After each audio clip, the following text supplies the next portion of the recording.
Welcome back. This is 4.4, Limits and Continuity. So by the end of this lesson, we're going to quickly review the properties of limits that we dealt with in the last lesson. And we're going to determine the limit of functions from their graphs and determine if a function is continuous or not using limit criteria. So you notice there's a lot of overlap from the last lesson. And you're going to notice that this is not a very long lesson, but it's just quickly meant to give us a bit more background and do a few more examples and just really solidify that knowledge that we started to develop in the last lesson, because this is a bit of a new concept and it's pretty important to our understanding of calculus when we start putting it back in.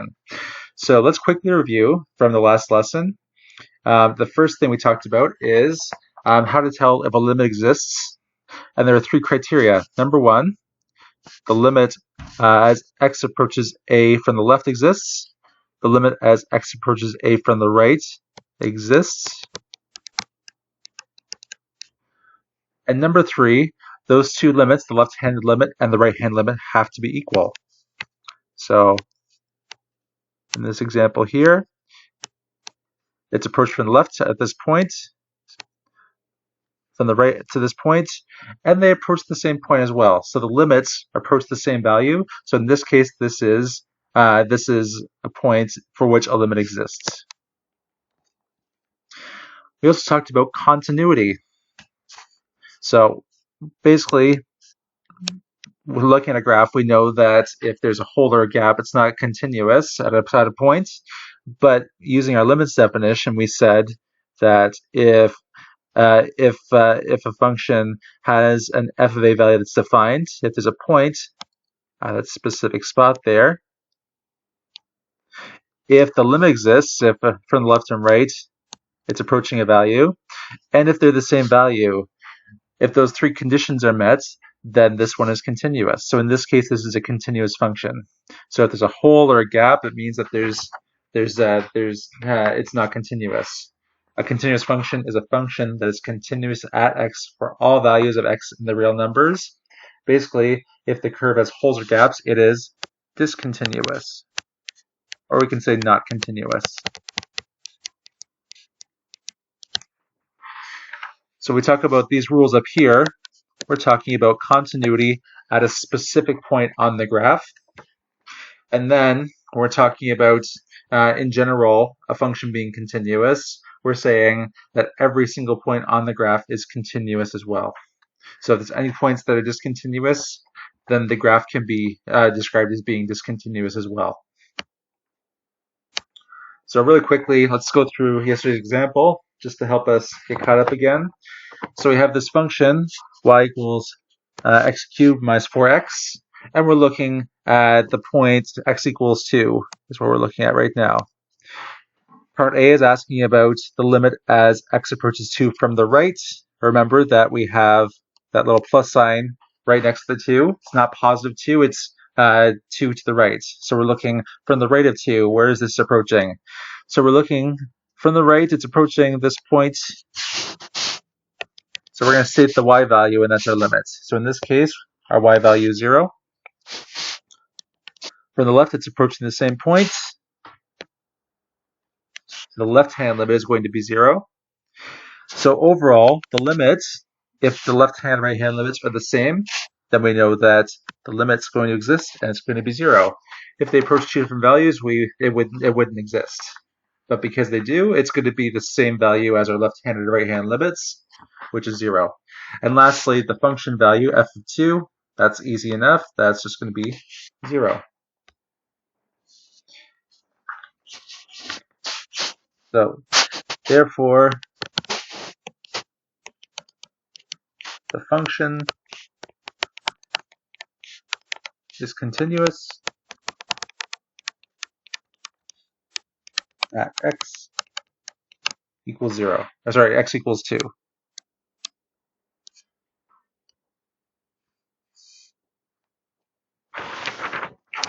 So it's f of x continuous at 2. Yes, because the limit as x approaches 2 of f of x is equal to f of x. So is continuous at a specific point. And lastly, is f continuous? And we're talking about f, the whole function. So basically, we're asking ourselves, are there any holes or gaps along this function anywhere that would cause it to be discontinuous? And because we know it's a polynomial function, it's a cubic function, so we know there's going to be no holes or gaps. So we're going to say yes, it is continuous.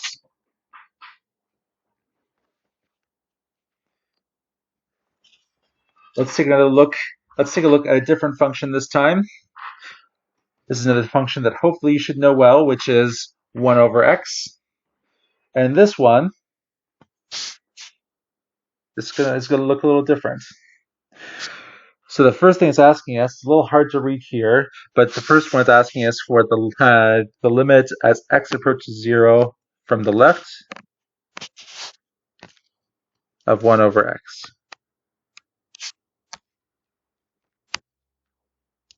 So in this case, we're looking at 0, which we notice right along our asymptote.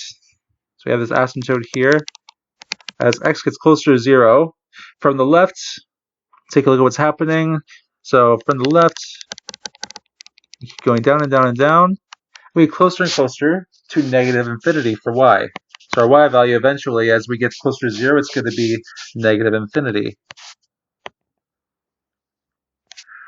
So in this case, the left-hand limit for this function as x approaches 0 is negative infinity.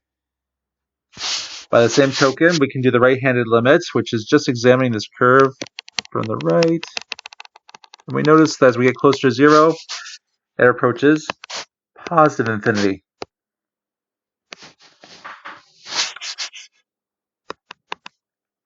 The next part of this is asking the overall limit. There's no plus or minus sign next to it, so it's not the right-hand or left-hand limit. It's the overall limit. And we said that for this to work, we have to have 3 conditions. Number 1, we have to have a left-hand limit. So we already showed that with the first part here, that's negative infinity. The second part is that we have to have a right-handed limit, which is positive infinity, so that works. And the third condition is that they have to be equal. So in this case, positive and negative infinity are 2 totally different things, so we don't have a limit here, so we're going to write does not exist, DNE. So if you ever see me write DNE, that's what I'm saying. And lastly, f of 0. So it's asking us, is there a specific point here? And in this case, we don't have an f of 0 here, so again, it's going to be does not exist. So in this case, is f continuous at 0? So think back to our 3 conditions for continuity at points. We have to have a function value, we have to have a limit, and they have to be equal. So in this case, we don't have a function value, we don't have a limit, so we can't have this. So no, because the limit x approaches 0 of 1 over x and f of 0 both do not exist. So conditions 1 and 2 are not satisfied. So lastly, it's asking is f continuous? So we're saying for this one, we're talking about the function in general.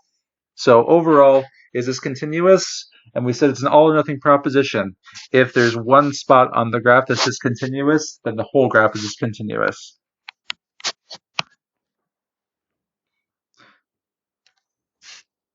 Lastly, I talked about this. I added a bit of an example in the last one, but we'll quickly go through this once more just to make sure we have the idea. So a piecewise continuous function, if you haven't seen it before, basically it is a function where we have a few different regions and each one is defined by a different equation. In our example here, up until the point x equals 2, to the left of it, it's defined by x squared, quadratic function, and to the right of it, it's defined by a line, negative 3x plus 8. So what's going to happen here? Let's take a look. So is this function continuous? So for this to be continuous, has to be continuous for every single point. And we can already see there's a big hole in our function. So we know it's not going to be continuous. So we're going to say No, it is discontinuous. X equals 2.